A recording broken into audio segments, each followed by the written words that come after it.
Get ready with me while I talk about my experience of postpartum. Here's my proof playing on the floor. She just turned 1 a few months ago. I had my daughter last April, so over a year ago now, and I'm still struggling a little bit with the effects of postpartum and my postpartum depression. So this is not going to be like a happy little conversation. I'm going to be honest and real and tell you what it was like for me. First of all, I was not in a good place mentally while I was pregnant.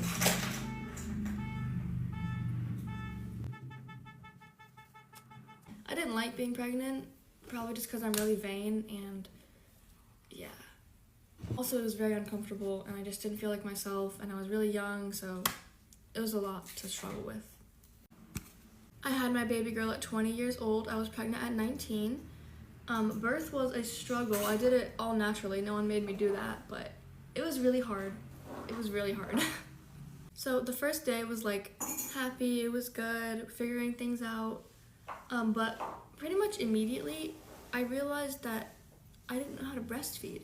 And that was gonna be more of a struggle than I thought, because I thought it'd just be easy, you know? She's gonna know how to do it. She didn't know how to do it, I didn't know how to do it. And that problem lasted for months. So for me, the hardest thing by far was breastfeeding. It took a toll on me mentally because I wanted to be able to feed my baby and I couldn't feed her. And I wanted to give her breast milk, but I had to give her formula. So there was a lot of guilt and sadness there. That was extremely difficult and it really, really hurt. It's not like this for everyone, by the way, but it was so painful and I was crying all the time. I was trying to learn how to pump milk. So that was really, really hard. I ended up going to a lactation consultant. She was mean, but she helped. So my baby is still breastfeeding now, exclusively. So we did figure it out. Just don't give up if that happens to you. If you want to, that's fine. Formula is okay. We moved when I was 3 weeks postpartum. And it was okay. It wasn't like strenuous on my body or whatever. But it was just hard for me to be uprooted, I guess. I didn't have a ton of friends where I was, but I definitely didn't have anywhere we were going.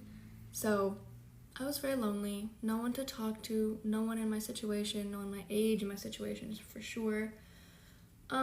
So that was really difficult. I was getting left out of stuff too, I just wanted to be normal still. I wanted to go to movies, I wanted to go bowling, and I just couldn't do that or wouldn't get asked to do that. So I was alone all the time, all by myself, and that was really hard. And when you are postpartum, they will give you a little quiz to see if you have postpartum depression or not. And I lied on my quiz because I did not want to have it. I didn't want them to say I had it. I was afraid they'd give me medicine or take away my baby. I don't know, but I lied on that quiz and they still said you have severe postpartum depression. I don't know why they said that. Maybe they could just tell. But I was just not myself. Everything was bad, I just could not see the good side of anything. I was in a very dark place, and yeah, ended up not, it's really hard to say, but I ended up self-harming, and I was not happy at all. And I don't really remember the early months with my baby, which makes me very sad. I wish it wouldn't have been like that. I don't know why it was, honestly. Something I regret doing was wanting and trying to be thin as soon as possible. That was really important to me, which is very bad. So I wouldn't eat a lot, and I would work out a lot in my room on the floor, and that was very unhealthy for me. Okay, so I had a long healing process since I didn't let myself heal. You're supposed to be healed in about 6 weeks. It took me a lot longer than that. So don't do that. Your body needs time to heal. But honestly, the hardest part, well, besides breastfeeding, is just accepting that this is your life now. I'm a mom now. I'm only 20 and I'm gonna have my baby forever and ever. But at the same time, that was the thing that comforted me the most. We're gonna be together forever. I never have to be fully alone ever again. And she is absolutely everything to me. She, in the beginning, was we weren't very close for some reason. Maybe it was just struggling to breastfeed. But now we're best friends. She is so much fun. We spend every minute together, and she's the light of my life. Oh, where is she? Let me find her. I want to show you her. Hi. And about it being like difficult to do things again and not feel like myself because I'm 20 and have a baby, I just did things, you know. If someone says, oh, we're going bowling, I would say, can I come? And you know what? I'll bowl with her on my hip.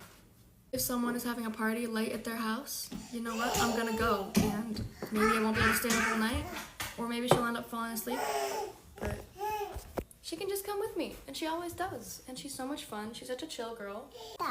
So it does get better, and it is the best thing ever. Now, she gone. Anyway, I don't have anything like super nice to say because postpartum was a really hard time for me, but it does get better. That's all I can say. And turn into the most beautiful thing I could have imagined.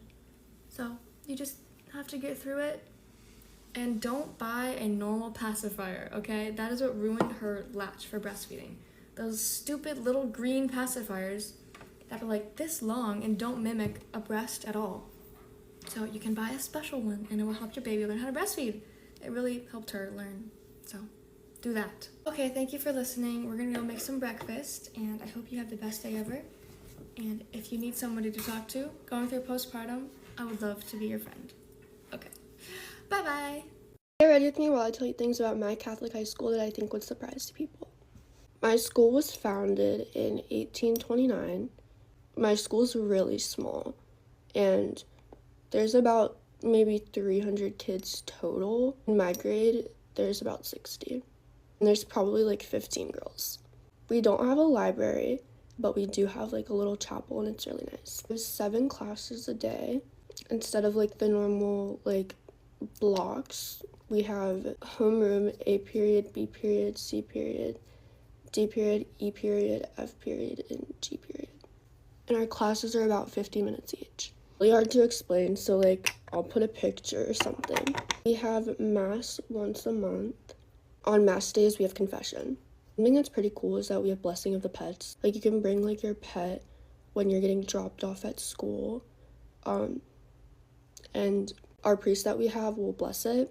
We did not have a football field on campus until like I think it was like 2023 or 2022. We don't do state testing. Instead, we have midterm exams and final exams. My school is like a prep school, so they try to make it like as much as college like it can be. There's summer assignments as well that are due the first day of school, and I still haven't done mine, and I need to. We don't get off of school for like other religions' holidays, but we do 2 weeks off for Christmas and a week off for Easter. We do not have a cafeteria. We have a cafe. The school caters Subway, Wingstop, Chick-fil-A, Roy Rogers. We have Chick-fil-A Thursdays. We get in the cafe, there's like booths and like high, like kind of like bar stool tables. What's really nice is that everyone knows each other, and it's very much so a community because it's so small. Everyone's pretty nice. Don't have a principal. We have a head of school, and then we have a dean of students. We also have a student support center, which is like where the counselors are, and a college advisor person. I don't really know what to call it. I have campus ministry and a seat-in room, which is like where if you have accommodations and stuff, you get to go and like take your tests, or like for this year I have a seat-in period, which means I get a period where I can like get help on my schoolwork and stuff and like catch up. It's required that you take theology. You take theology 1, theology 2, theology 3, and obviously it's Catholicism. I can't believe I almost forgot this. This ministry will take, I think it's like 7 students a month, and we get to go to the local, you get to volunteer to do like lunch and stuff. It's during the school day. I went my freshman year, and it was Christmas time, and we get to make Christmas cards and stuff, which was really fun. Something that's really big in the Catholic Church is service. In my state, it's required that you have, I think it's 70 hours of community service to be able to graduate, and our requirement is 80. You have to have 20 per school year. we have Good Samaritan Day, which is usually like at the end of the school year, and it's like done by campus ministry. It's required. If you don't go, you have to make it up. And you basically spend the day with a group of people, and you go to different places and you get to volunteer. Last year, I got to go to a like a group home for people with special needs, and basically we cleaned up the house and made cupcakes. But I do know other people have to do yard work. Like my freshman year when we did it, we went to a Catholic college and it was right after the storm, and we had to like clean up all the branches and stuff. But yeah, so that's some stuff about my school. If you all like this, let me know. If you have any questions, definitely let me know. Bye! Hi guys, get ready with me to meet up with my ex-best friend who I haven't spoken to in 2 years. Basically, just to give some context of like kind of what happened, me and her were friends for 2 years at the start of freshman year, or at the middle of 8th grade to the start of sophomore year. And we were like best friends, like seeing each other every single day, hanging out every day, like your typical girl duo, like Tracy and Evie, Blair and Serena, that type of friendship. And basically at the start of sophomore year, when she transferred to my school, we had a big ass like falling out. Like the school, like principals and shit got involved, parents got involved, like it was hella serious. Like we were in some big ass trouble and it was not good. And so after that, we were literally like sworn enemies. Like it was your typical like high school kind of shit. Like we would see each other in the hallways and like give each other dirty looks and like spread rumors and shit. It was just like what you'd expect from like two high school girls who stopped being friends on bad terms. But it got pretty bad. Like she put multiple of the like school no contact orders on me, like multiple years in a row. So it was obviously like pretty bad. Basically though, 2 years later after like the main incident happened, we both realized we were both being salty just because like we were mad that we weren't friends anymore. And so like the mature and amazing person I am, I was the one to reach out to her and be like, girl, like I apologized. And I was like, why the fuck are we still beefing? This shit is so stupid. Like I miss our friendship. I like to think you miss our friendship too, so would you be down to meet up sometime? And thankfully she said yes, but she said it would have to be at a public place and she wants like backup somewhere in the area. Why is she describing me like I'm genuinely like a universal threat, girl? What do you think I'm gonna do? I'm reaching out to make peace. I'm not gonna like jump you. Hello? But either way, I'm hella nervous because like we used to be so fucking close, but we haven't spoken in 2 entire years, other than like saying like little like bitchy things in the hallways, and that does not count. So bitch, I'm scared. Anyway, possibly updates after, but either way, it's closure. So hell yeah, I love you guys. Bye. Story time on the time my mom kicked me out. So fun fact, my mom actually kicked me out twice, but this is the second time. Okay, so basically it started off as a normal day. It was like the summer, it was June. And I had my little like boyfriend, I guess, at the time come over. So basically, me and him hung out and it was chill or whatever. We hung out like all day. He ate dinner with my family, you know, the whole thing. So how this all sprung up is that I had found another girl on his phone. So I had went downstairs and told my mom after we had already ate dinner and everything, because that's when I found out, like right after. She was like defending him. She was like, well, they're probably just friends, blah, blah, blah, this and that. Mind you, first time meeting him and defending him. And I'm like, no, mom, like I know this girl, like I know how this is, like this is another girl he's talking to. And she was like, okay. And I was like, please don't say anything, like he's about to leave. Well, my mom being my mom, she couldn't keep her mouth shut, so she came upstairs and started asking him questions. She was like, so are you talking to anyone, da da da da da, this and that. She was like, because you and Hallie are just friends, right? And I was like, Mom, no, we're not just friends. Like, I already told you this. Like, you know this, you know him, like, you know about him being in my life. Like, and he was like, no, I'm not talking to anyone, just her, da da da da. And she was like, well, don't lie to me. It's okay if you are, just tell me. Obviously, me being me, I get mad at this. And I'm like, no, he literally was talking to another girl, blah, blah. Whatever, he ends up leaving, and my mom is like defending him to me. She's like, you were so disrespectful to him, da da da, blah blah blah, this and that. And I was like, no, I wasn't. Like, he deserved what I said because he literally had a whole other girl in his phone. Like, I don't care. Me and her get into it bad. Like, we're arguing crazily. Like, it was bad. Like I said, we got into it bad, but later on is where it gets worse because we actually we were fine then. We made up, whatever. And my mom goes downstairs, and later on she calls my name and I don't hear it. So she calls it again, and then she starts cussing at me. So I finally hear her. So I go downstairs and I'm like, you're not talking to me like that. Why are you cussing at me? I didn't hear you. And she was like, I know one of y'all heard me, da da da da, this and that. And I was like, we seriously didn't. Like, you're all the way downstairs. I'm not gonna hear you unless you're screaming at the top of your lungs. I'm just not. Safe to say, my mom wasn't really happy by that answer, and we start arguing again. And it's like way worse this time. She literally got all up in my face, like was screaming at me, pushed me, cussing me out. I'm cussing her out. It's crazy. She's like, I'm gonna tell your dad everything, da da da. She's like still defending him. She's like, you're not gonna disrespect someone like that. And I was like, he boy disrespected me first. Like, I don't care. And then she's like, yeah, and you said F you to me and that you hated me. Mind you, I never said that. And then I told her if she hit me, I was gonna call the cops on her. And she was like, you know what, I'll call the cops right now. And I said, okay, I'm leaving. She was like, I'm gonna call the cops and tell them stuff I'm not gonna say. And we just started arguing even more. And I kept telling her, I was like, you're drunk, you don't know what you're talking about. And so then she got like super mad and told me to get the F out of her house. At that point, I was taking it more as like an opportunity to leave. I was like, okay, yeah, like I'm leaving then. Like, you told me to leave, I'm gone. Because I had already told her, I was like, if it's gonna be like this, I'll just leave. Like, I'll just leave. And she was like not wanting me to leave, but then she told me to leave. So I packed my stuff.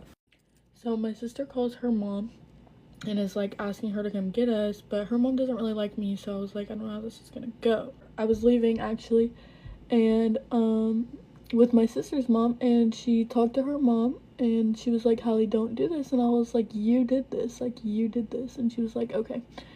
And then she left, or no, we left, and then she called my dad and told him everything.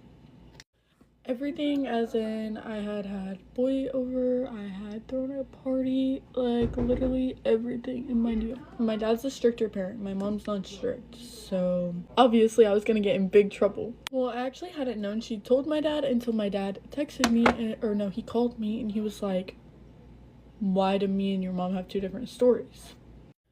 At that point, I already knew I was cooked, so I was like, yeah, I lied, I'm sorry. And then, like, I just agreed with everything he said because there was really no getting out of that. And my mom called me and she was like, so what'd your dad have to say? And I was like, nothing. He wasn't even that mad because he wasn't. He was just like, don't lie to me, like, and you need to settle down. Like, you need to quit acting crazy, you know? He wasn't really even mad. It was just, he just told me I need to chill out. And she was like, that's all he said? That's all he said? Like, she was trying to prove a point by telling my dad. A point did not get proven. Me and my mom started arguing and she was tweaking out because she was overly drunk. And so I blocked her and we haven't talked since. That's the story on how my mom kicked me out. Mind you, this was like a month. Get ready with me while I tell you the craziest thing that's ever happened to me in my life. Flashback to my freshman year, I was dating this guy, let's just call him Peter. I'd been dating him for like probably 2 months at this point, and the thing you need to know the most is he lived 20 miles away from me. We didn't go to the same school, and we met through a mutual friend, and obviously we didn't have our license because we were freshmen, so we would only see each other on the weekend, and only if our parents could drive us. Okay, and another thing you need to know is that Peter was friends with, let's just call him Ned, and Ned, like, was a mountain biker, like, his hobby was biking. So one night he was talking to my other friend. They weren't dating, but they were talking, and he decided to bike over to her house. Now, her house was closer than mine to his, so it was probably only 10 miles. And by the way, he did this at like 2 a.m. It's the first time this happened. It's like the day before I'm leaving for Mexico because it was spring break. And Peter was like, oh, like, can I come over? Like, can I sneak out and come over? Because I'm not gonna be able to see you for like a week. And I was like, sure. So he bikes to my house just like Ned did. So anyway, the first time that he does this, everything goes amazingly fine. Like, it was actually the night of my first kiss, ironically. But everything worked out. He biked the 20 miles. He got home at like really late, but you know, it worked, whatever.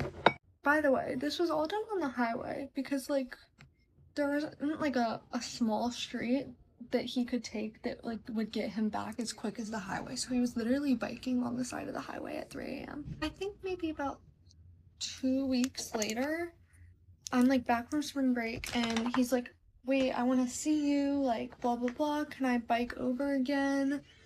And like, I'm not gonna say no because like I'm not the one who's biking for 40 miles, like. And also, to be honest, I thought it was kind of like nice that like a guy would like do all that just to come see me for like 2 hours. So anyway, he comes over and everything's like going so far so good. Like he gets to my house, everything's chill. Eventually he has to leave because it's like, I want to say 3, maybe 4 a.m. at this point. I was exhausted. So like I was like trying to stay up just to make sure he got home fine. But I was like half asleep when I get a text and it's all caps, Lauren, which is my name. So immediately I'm like, oh no, like what's going on? And he calls me and he's like, oh my god, I just got chased by the cops. I'm running on foot. He quickly hangs up after that because he's like, I gotta go, I gotta run. And I'm like, oh my god. Basically what had happened is he was about to get onto the highway. So he wasn't on the highway. And where I live, cops like to camp like where the highway starts. So they saw him and they like started chasing him because why is there like a literal teen like kid biking on the highway at 5 a.m. Well, his dumbass started biking down into the woods, into the ditch. He ran into a barbed wire fence, popped his bike tire, and started running away. Well, the cops didn't end up catching him that night. Somehow, I don't know. I guess they didn't think it was important enough, but the bike was left. Okay, that's really relevant. The bike was left stuck on a barbed wire fence in a ditch on the side of the highway. What happened with him is he started hitchhiking with just some random guy, and he got to like a random store and he slept outside the store and started throwing up and puking until one of my other friends' grandmas went and got him. But like the story is not over. So basically, about 2 days later, Peter texts me and he's like, hey, is there any way you can go and get my bike? Like, I kind of need my bike. So the bike was probably like maybe 5 miles from my house. So me and my best friend are like, fine, we'll go get the bike for you. So we walk 5 miles to the ditch. We find out it's not just in a random ditch, it's on somebody's property. It's like a farm. So at this point, me and my best friend are like, okay, like we might as well just go because we already walked 5 miles to get here. So basically we start running through this field because there's like a field where the barbed wire fence is. It's like if this is the field, the fence is here where the bike is, but it's like far down. Actually, I think I have a video of this, so let me insert it right here if I can find it. It's all his tires popped. Yeah. Well, how are we gonna get it? For some reason, we decided that I would hop over the fence and go get it, but my best friend was wearing pants and I was wearing shorts and it was a barbed wire fence. I hop over this fence and I get the bike and my ankles are like covered in mud. Like the mud went up to like my knees basically. And there was thorns everywhere, which we didn't see before, and then the barbed wire fence. So I got scratched all up my right leg. Like I still have scars from this. My leg is profusely bleeding. It hurts so bad. Like I can still remember the pain. Like I couldn't walk. But we still had to walk the 5 miles home with the bike, and the bike had a popped tire. So we had to lift up the back and roll one tire forward. I think we got like halfway back to my house before like my leg was like bleeding so much that like we had to stop it because people were like asking if I was okay and we didn't know what to do. My best friend goes into McDonald's and gets like a cup of ice water and we pour it on my leg, and when I tell you I started sobbing from like the pain of like just walking on it for like 2.5 miles and then just like ice cold water on like a huge open wound. Oh my god. Somehow, some way we get back to my house and we put it, like my house, we have like it's not a basement, it's like storage under our house, but it's not attached to inside our house, so we just use it for like outdoor storage. I don't know what that's called.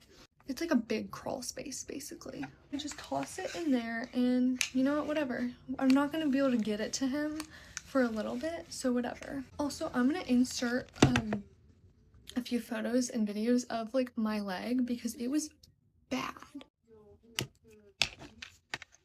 Well, after all of that effort of going to get that fucking bike, guess what? He breaks up with me a week later. After, I don't know, maybe a month, I've had this bike under my crawl space or whatever it's called, and my parents are telling me, hey, we're gonna clean out the crawl space in like a week, can you help us? And my first thought is fuck the bike. So what I do is I have like a creek behind my house, and I go and I throw the bike into the creek. There it goes. After me and Peter broke up the first time, we actually had an on and off again thing for 3 years.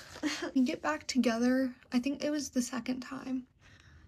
He was like, hey, like I know this is kind of random, but can I have my bike back? And I'm like, oh fuck, I threw it into a creek. I think he knew about that because I told Ned about me throwing it into the creek, and they're like best friends, so I'm like, he knows about it, like he just wanted me to say it. So I basically tell him, I'm like, dude, your bike is so cooked, but I can get it out of the creek if you want me to. And he's like, wait, can you? So basically me and my younger brother go down to the creek and spend about probably 3 hours getting it out because like I didn't just throw it into a creek, like I threw it off a bridge into a creek. I get it out of the creek, and guess what? We break up before he can come and get it. So he never gets his bike back. Me and Peter like keep breaking up and getting back together, and every time we break up I throw it into the creek, and every time we get back together I'll take it out, and that happened multiple times. Also, I can insert a picture of what the bike looked by the end of this because it was cooked. It's basically my story, but if you want me to tell any more, I have so many stories about Peter and Ned, so. Story time of when me and my homegirl got caught sneaking out. So me and my best friend, she was sleeping at my house, and we wanted to sleep in the basement so that we could sneak out of the basement window. Because my room is upstairs, and we didn't want to have to walk past my parents' room to like sneak out so they wouldn't hear us. So we slept in the basement, but they were kind of already suspicious because we never sleep in the basement. There's like spiders and shit, like we just would not usually sleep down there. But they let us anyway to see. So we thought my parents went to bed, but they did not go to bed. So we snuck out a little too early, and they were knocking on the door, banging on the door to ask us something. But really, I think it was because they kind of already knew we snuck out. So they picked the lock on the door, and then they saw that we were out and we weren't home. And I'm always prepared, like I always have my location off. Mind you, we went to meet up with my boyfriend, and as we were out, I turned my phone on Do Not Disturb because I did not want to hear no calls or texts from my parents because that just scares the fuck out of me. So I'm rather like, oh, I'll rather be out and have fun if I get caught. You know what I mean? So my boyfriend's parents text him, and they're like, where are you? Where are you? Why aren't you in your room?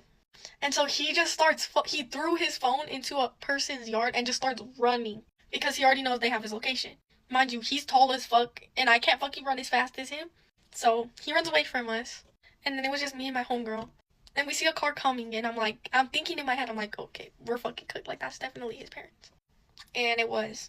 And they see us, and they roll down their window, and they're like, where the fuck is my son? Where's my son? Mind you, they already don't like me. They don't like me because I smoke, I drink, I do everything like that. So they already don't fuck with me. Anyways, I tell him, I don't know, he ran off, and they're like, where is he? And I'm like, I don't fucking know. So they just leave, and then they get him, and then he didn't text me for so long. And like I said, his parents don't fuck with me, so his punishments would be not going to school so that he couldn't see or text me. So he would like miss school for a whole week just because he was punished. But anyways, I finally checked my phone, and it's a bunch of fucking missed calls and text messages from my parents. So we're just like, oh shit. So we stay up fucking later, and then we just decide to walk home. We're like, fuck, it's fine. We went through the same way we came, and the window was locked. But it wasn't locked. It was like shut, but it locks when it shuts. So we had no way to get in. So we have to go through the front door, and it's locked, so we have to knock on it. And we obviously get caught. This was before I went to the mental hospital, and I was fucking, like, I think I genuinely went into psychosis because I was fucking crazy. So I started freaking out. Like, I just started freaking out. And this was a while ago. But basically, I was freaking out so bad. And at this time, I was sober. Like, I had quit. I was sober. And, my parents thought, they literally were asking me if I took something. And I was literally sober. So I genuinely think I went into psychosis. But anyways, I still hadn't gotten my phone back after, like 2 months. This is probably one of the most craziest shit I've ever done. Like, what? I literally broke my foot on purpose so I could go to the hospital so that they would feel bad and give me back my phone. I don't know why the fuck I did that shit, but I literally don't know what was going on. I think I was actually fucking psychotic. That's it. Let me know if y'all have any questions.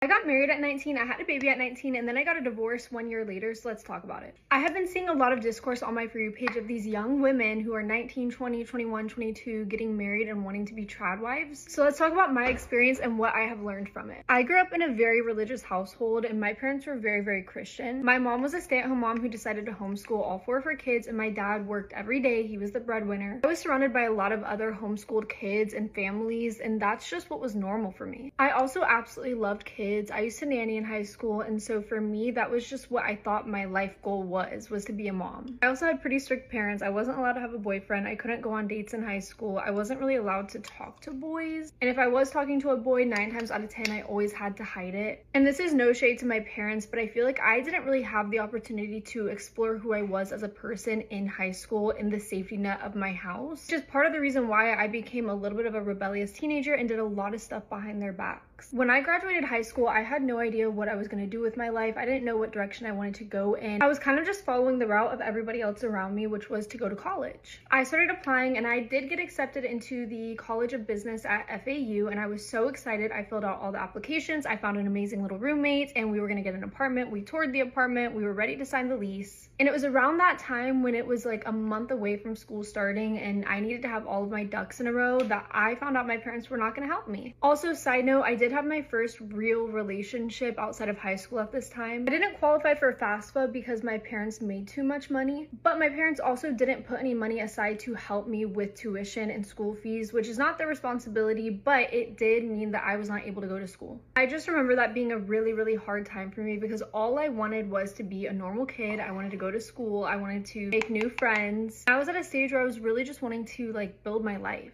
When that happened, it was a really, really, really big disappointment, and I really just focused all of my energy into the relationship I was in. I knew at the time that the relationship I was in was not a good one, and I also knew that it was not going in a good direction, but because the college thing didn't work out and I had no idea what I was going to do with my life, I put all of my energy and effort into that. And even though I never said this to anybody, it was kind of like, well, if the college route isn't going to work out for me, then this is my next best thing. I ended up getting pregnant that same year. So the same year I graduated high school, I didn't get into college. A few months later, I became pregnant. And I was definitely scared, but I also will say that I was also really, really excited. I really had no idea what I was getting myself into. And if you want a story time on what happened throughout my pregnancy and after I gave birth, then I can definitely do that separately. But for today's video, I really just want to focus on what I've learned since becoming a mom, since having gone through a divorce, since getting married at 19, which is that you really do not know yourself at 19, at 20, at 21. I'm 22, I'll be 23 in a few months, and I still don't know myself. Have I learned a lot about myself?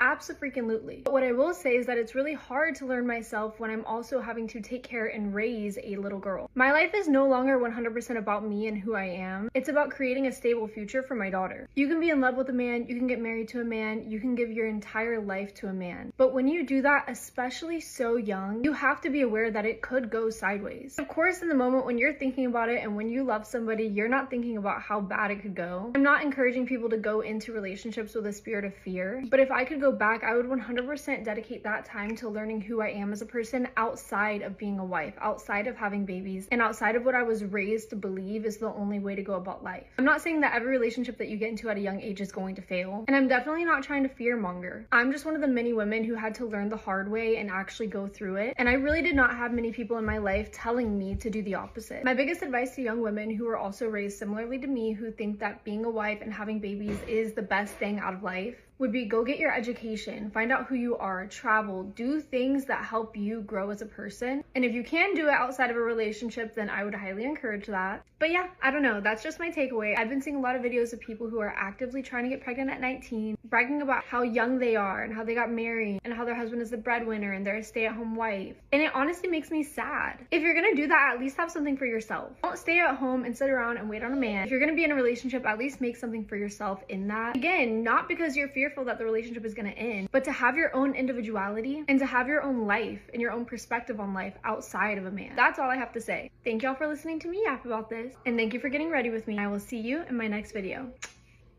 Okay guys, get ready with me while I talk about what happened to me in Hawaii.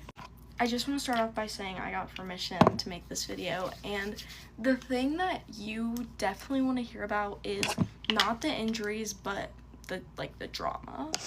But what did happen with the injuries is basically a huge wave crashed into rocks that we were standing on, and I fell.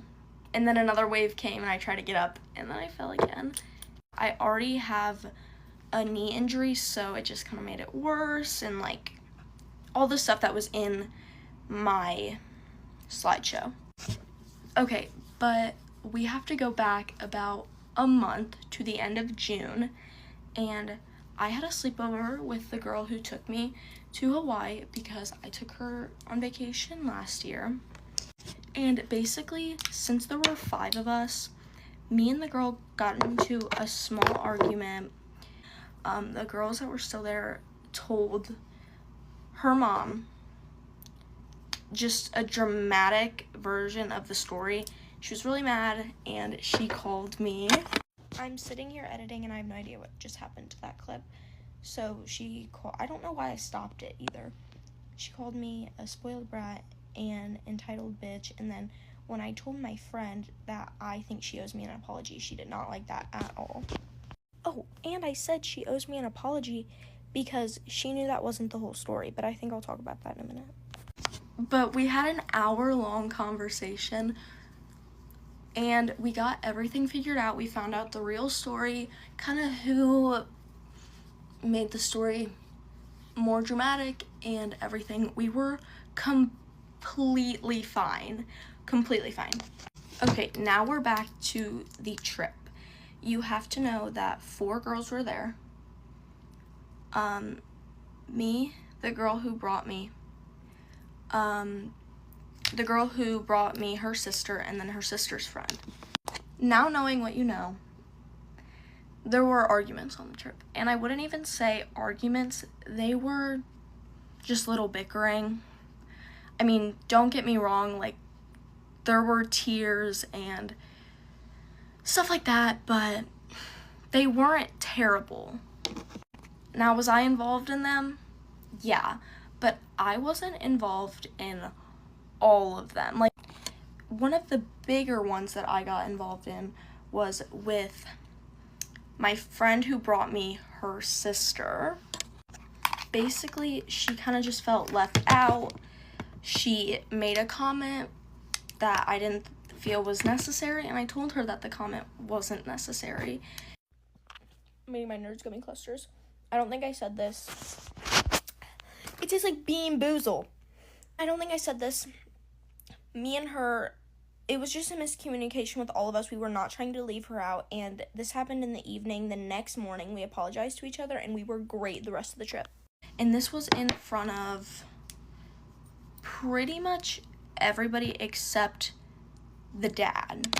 So her mom's kind of important in this story. Her mom was there. Basically, she was kind of saying stuff, and I was really only answering her.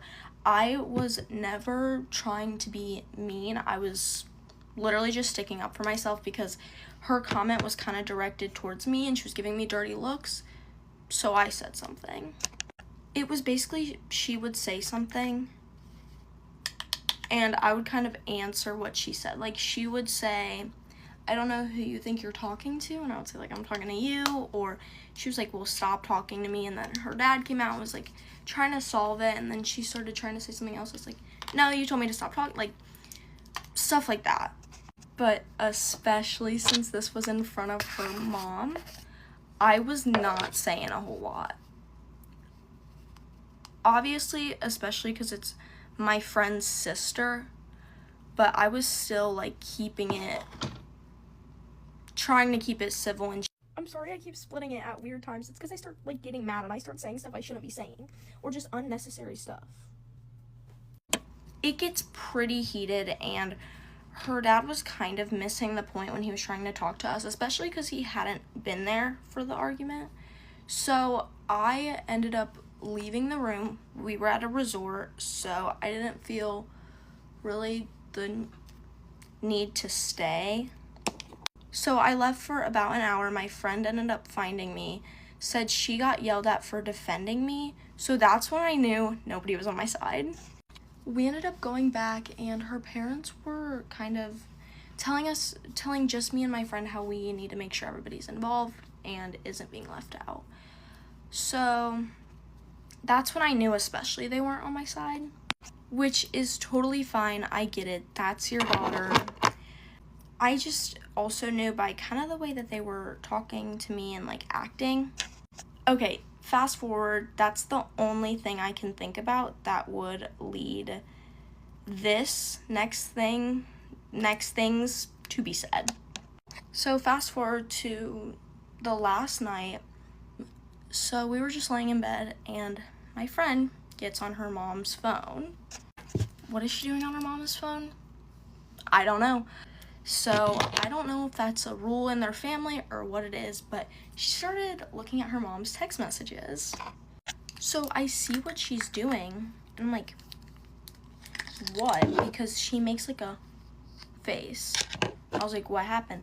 So she's kind of like, and I go and I look, and it's something, I don't know, like, it was dumb, but it was in a group chat with the sister's friend's parents. She scrolls up a little bit, and I see my name. I go, and well, she goes, hold on. So I look,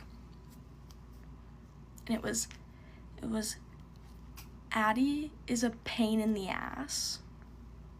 Okay. It still irks me. This didn't happen long ago, but it still annoys me because I'm nothing but nice to her. And that's one of my that was, like, she wouldn't be going on a trip with me. I wouldn't be going on a trip with her. She wasn't one of my closest friends. It's just, it was literally out of nowhere. So we go to the search bar and we search my name. It was like, that little bitch Addie has been horrific on the trip. That was her birthday, because we kind of went for her birthday. She said that on her birthday. And I had gotten her, like, a birthday gift and stuff.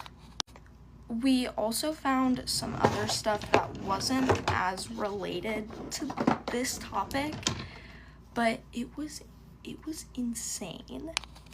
Like, these 50-year-olds are talking about me, and I seriously only got into one real argument.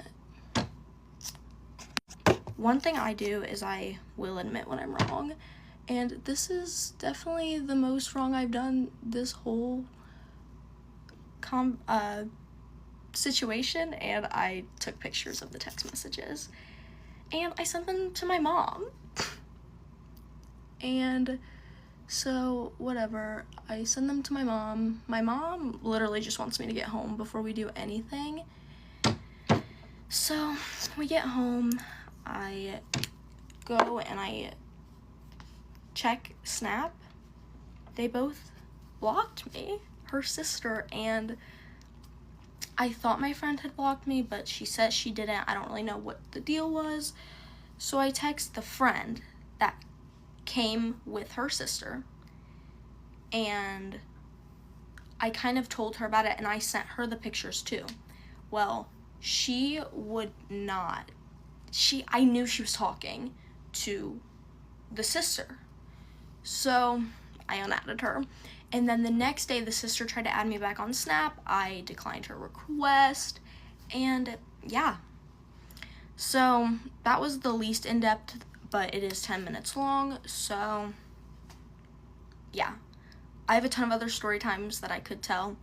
Let me know if you want those, because my life is genuinely just a joke. So yeah. How I found out I was pregnant, how I told my parents I was pregnant. If you're new here, my name is Rebecca. I got pregnant at 15 and had my daughter at 16, and now I'm 17 with a 16-month-old baby girl. The baby girl part sounded a little weird.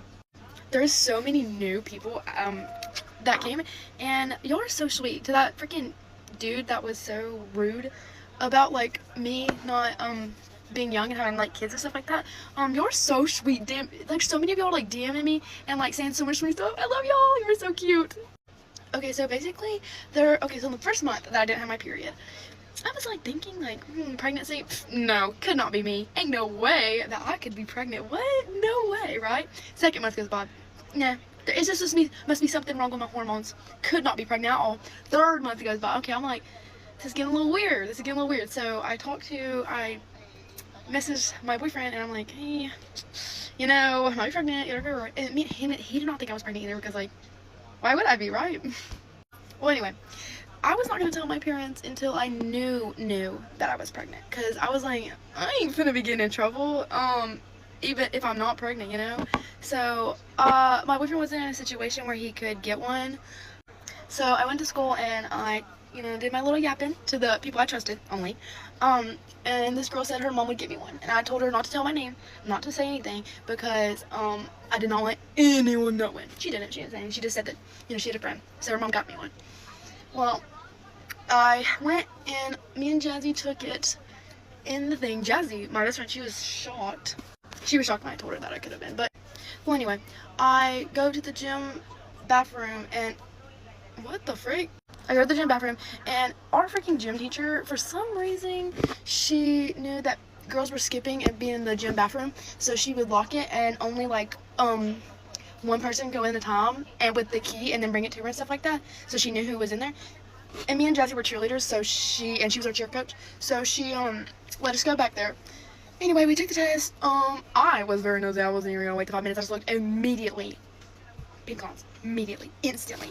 Obviously me. In denial. Big time in denial. I was like, this is fake. It's just like one of those cheaper tests. They're probably, it's not real, there's no way. Well, anyway, I sent a picture to my boyfriend. Immediately deleted it on my phone. Deleted everything. I told him to delete it the second he sees it. He does, which is kind of sad because, well, anyway, he gets his buddy to buy us more tests. By the time that friend got us more tests, my parents already knew. But that's fast forward. Anyway, so I get home. I'd like nothing freaking happened. Nothing happened. I'm chilling, in my bath. I'm just soaking in a little bath, and I hear my mom pull up, and I hear her dump into the house because this girl was angry, or she was like wanting to figure out what the frick is happening. Well, anyway, my sister's in the bathroom with me. She's talking to me about some stuff. She's like, "What the heck you gonna do?"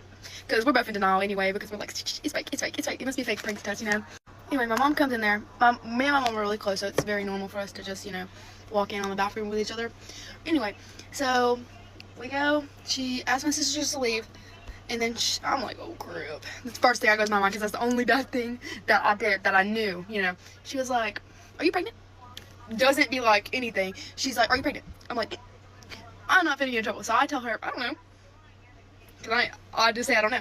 Anyway, she doesn't say nothing to me. She says, when was your last period? 3 months ago. She didn't say nothing. She walks out. I hear the car pulling down our driveway. I sit in the bathwater until it's cold, because I knew my mom told my dad. And I was not gonna go in there and him talk to me. So I would sit till it's cold, till she comes in there. So anyway, I get out, and then I'm in there and I'm getting my clothes on, and then my mom comes in the door. and she has one of those clear blue tests. Clear blue. Those are the ones that she took with my sisters. Well, anyway, I know those are good tests. So I was sitting there. I was taking my little test. I was praying that it was negative. But I was like also hoping that it wasn't at the same time, just because of I still wanted to see my boyfriend. Yes, very immature. Very immature. Don't have kids at 15. Anyway, well, she, like, we're literally sitting there, not even 5 seconds, and that test is boom, boom. It's one of those cross ones. Immediately, dark lines, like, dark lines.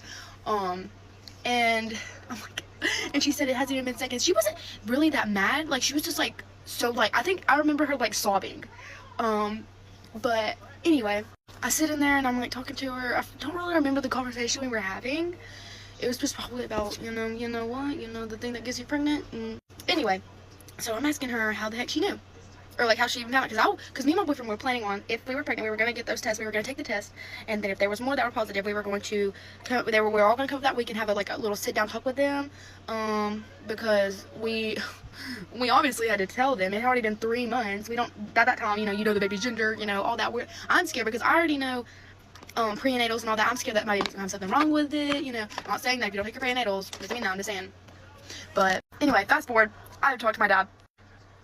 My dad had this talk with me when my boyfriend and me got together. We were 13 and 15, which obviously wasn't doing anything at that age, which I'm not saying that people don't do that at their age, but we wasn't. We were being kids. But he talked to me and was like, hey, don't be doing that stuff. You will make me disappointed. I remember I was pregnant, so the hormones were rushing. So I remember just imagining my dad say he's disappointed in me, sobbing. And so I walk in there, I'm having not snot, but I was sobbing, probably has snot on my god. And he's in there, and I show him the pregnancy test. He knows, and he says something very embarrassing, which I'm not gonna say on here because it's but yeah. And then I go into the kitchen. We have a little talk, a little awkward, really weird talk.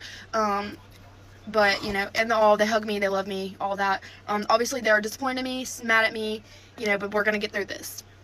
I go in the kitchen, all my sisters waiting. They're probably all gossiping, what is happening? Why is Becca getting, they think that I'm getting in trouble, or I did something bad. Well, I did, but, look in there. I don't even know what to say to them. My mom makes me tell my sisters, and I'm, sitting there, I just hold the pregnancy test. And my sister's and then she starts crying, my sister Peyton, she starts crying. The other girls are what's happening? But anyway, how my mom found out was Zayden was telling one of his buddies, his close buddies, that he that I might be pregnant, right? And he was just talking about the pregnancy test, he needed a pregnancy test because he couldn't get one. And fast forward, one of the dudes told his mommy, a mommy that went to my church, and then she texted my mom, mom's gossiping, talking, and saying, hey, so-and-so said that your daughter might be pregnant. I just wanted to let you know because I would want my daughter, to know, I would want to know who my daughter was. And yeah. She immediately calls Zayden and asked him to tell me the freaking truth, and obviously he did. We were gonna have to tell him anyway. Hello everyone, so I know I'm not an influencer, and I don't really know why I'm making this video. This probably makes me look stupid, but I just want to go in here and say my experience with private student loans. This is a really fun chat. I hope you all enjoy. I'm gonna try to make this quick. I've literally made 13 of these videos, and they're all extremely long, and I want to make it under 3 minutes. So anyway, flashback, 18-year-old me, all she wanted to do was run at college, okay? She was in love with running, that was her life, that was me. Anyway, she was recruited by a college coach, small Christian school, had half my tuition paid for each year with running and academics, okay? Mind you, small Christian school tuition is around $30K a year, okay? Which is outrageous, but anyway. Yeah, so I had half the school paid for. So in 4 years, you think, oh, I should only owe $60K at the end of it, okay? Which still is outrageous. But it's better than what it would have been, okay? Mind you, I didn't even run all 4 years, and I still got to keep my scholarship. That's a whole other story for a whole other time. Drop a comment. You want to hear about that one. But anyway, so yeah, so I owed, you'd think I'd owe $60K. Well, I graduate, log into my private student loans. Sally Mae, my girl. No, fuck Sally Mae. Don't ever take out a private loan through Sally Mae. Ever. Unless you want to ruin your life forever. So, don't do it. But anyway, so I log in there. You wanna know how much debt I have? I'm just gonna shock the world right now. Just gonna air my shit out there because I'm an open book. $93,000 is what I owed. Okay, $93K. How does that work, you ask? Compound interest. That's been compounding since I took out the loan, which, you know, little 18-year-old me didn't even know it was a thing because I was an 18-year-old girl. I didn't care about that shit. All I cared about was making new friends and running. Like, that's it. Which, call me naive, call me stupid, whatever you want, because I know there's going to be a few of you out there who are going to think I'm stupid. Sure, call me stupid. I don't care.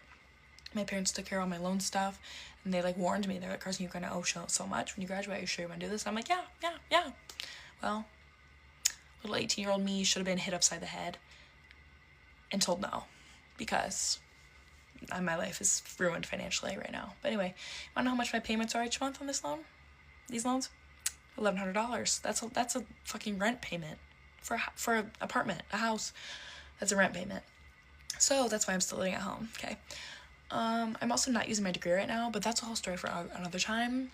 I'm just a server right now, but I make good money. Like, I've made 7 of these loan payments, no help. Like, and still have money to do fun shit every weekend. So yeah, so next time someone has some input on my life, think about next time. Actually, you know what, this is a targeted message, by the way, to certain people. Next time someone wants to say, oh my god, why aren't you using your degree, like, why are you literally serving, like, making me feel like I'm a piece of shit for only having a serving job and not using my college degree, remind me again what you pay in student loans each month. Oh wait, that's right, mommy and daddy paid for your college. That's right. So anyways, next time you try to come at me, I don't want to fucking hear it. So, sorry, got sidetracked. Anyway, yeah, this is long story short. Don't go through Sally Mae if you want, to not have this dark cloud over your head every day of your life. Yeah, one more thing I'd like to add. For anyone in the same situation as me who is going to be in financial ruin for the rest of their life, but they're doing it on their own, I'm so proud of you. I'm so proud of you because I'm proud of myself. I'm proud of myself. Like, sure, do I want to cry every time I make a student loan payment? Do I want to cry every time I spend money because I know that it's going to be harder to pay my student loan payment this month? Like, yeah, sure. Life's a bitch. But you gotta remember, the Lord provides, and we are baddies, okay? We, like, this may sound like so cliche, but like, just like going through the struggle, you come out stronger. You do. Because I personally think that I am like, I'm one of the most determined people I know. Like, I don't like show it. Like, a lot of people probably think I'm stupid and naive and dumb for like the lifestyle I live, like the fact that I'm not using my degree, like that I went to college without even knowing what I wanted to do with my life. But at the end of the day, I'm making shit work. I'm determined as fuck to pay this off, and I don't have any help from anyone doing it. So you can come out of that however you know. You can come out of that one way, or you can come out of that a different way. And I'm gonna come out on top because I'm a determined bitch. So anyway, if you're 18 and you're about to graduate high school and you're gonna go to college, don't go to a small Christian school. Don't do it. It's expensive. You'll meet some of the most judgmental people you've ever met in your life. Like, oh my gosh, like, honestly, like, this experience was not it for me.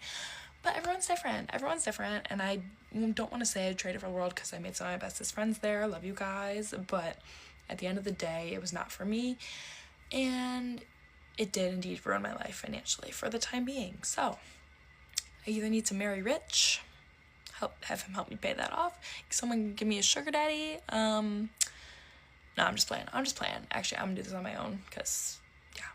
Anyway, sorry, I gotta stop rambling. Oh my gosh, I'm also literally I'm not an influencer. I don't know why I'm even posting this, but if this can help one 18-year-old girl, then I've done my job. Thank you. Here are real events that happened to me that made me the heartless I am today. Also, can you guys guess what I'm getting ready for? I'll give you a hint. That's the only hint. So in middle school, I had some toxic friends.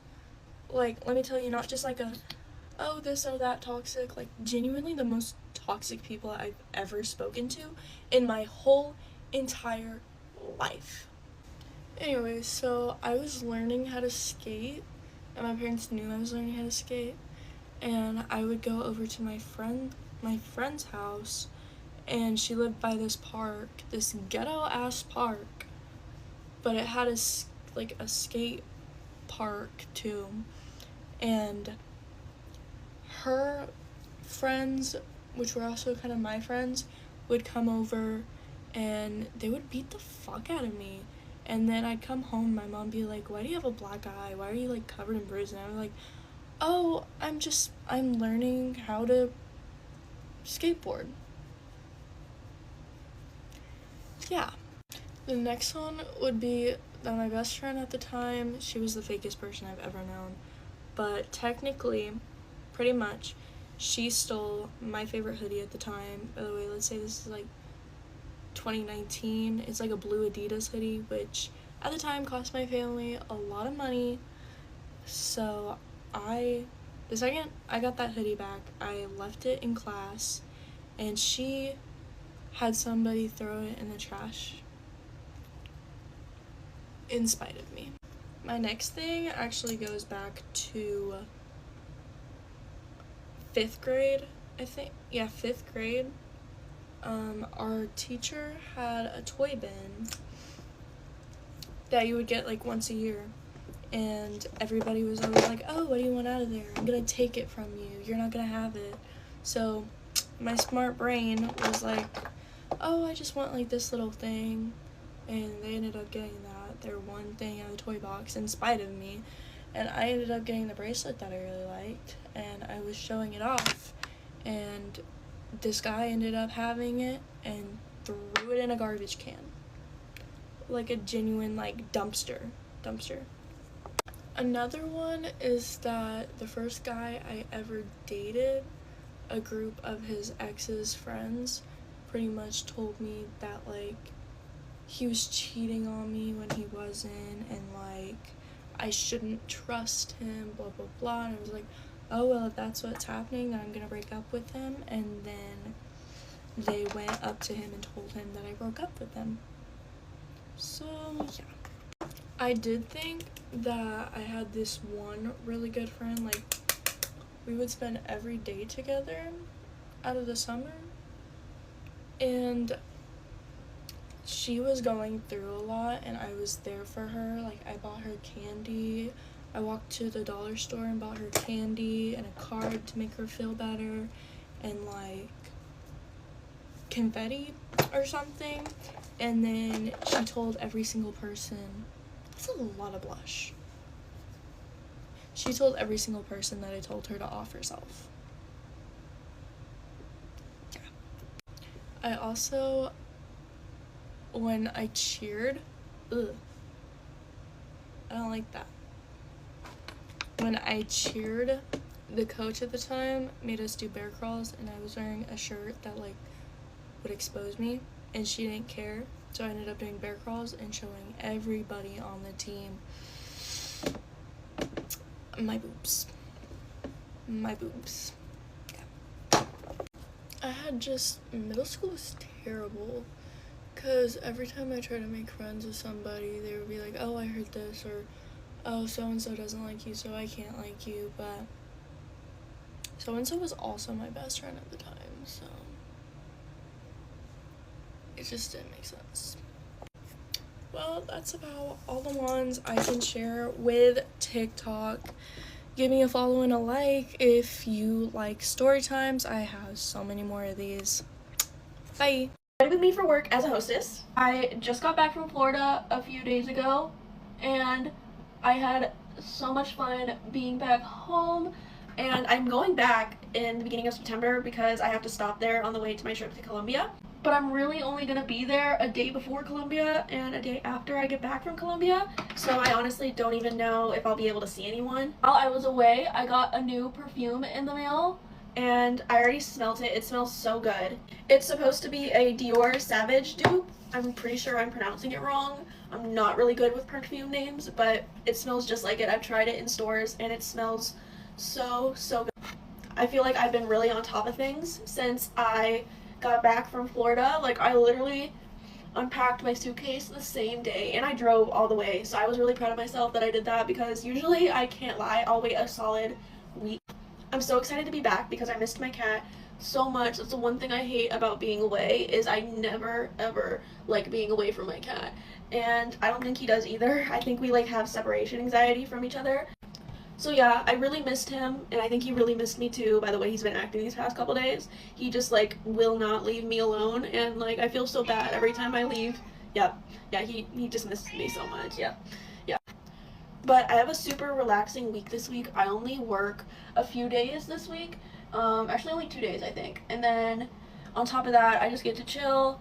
And then next week, I do have a few plans. I'm gonna go to New York City for lunch with my friend, and then I'm gonna go to the Jersey Shore with my other friend. I started a tanning subscription with Planet Fitness because sadly your girl cannot tan naturally, and I just really want to be nice and tan looking before school starts, and of course before I go to Columbia. My makeup is blending so easily today. Like, I don't think it's ever blended this easily. I ordered a bunch of skincare in the mail. It's coming like the beginning of August, thankfully, because I literally ran out of all of my skincare and I need it bad because I am mid-major breakout, you guys. It's like not even funny. I've never broke out this much in my life. Like, I'm even getting pimples on my cheeks, and I've never ever gotten pimples on my cheeks. Today I have a busing shift, which honestly I'm not thrilled about. Whenever I get a busing shift, I'm just not thrilled because that's probably my least favorite shifts. That's just my preference personally. I feel like some other people prefer busing at my work than they do hostessing.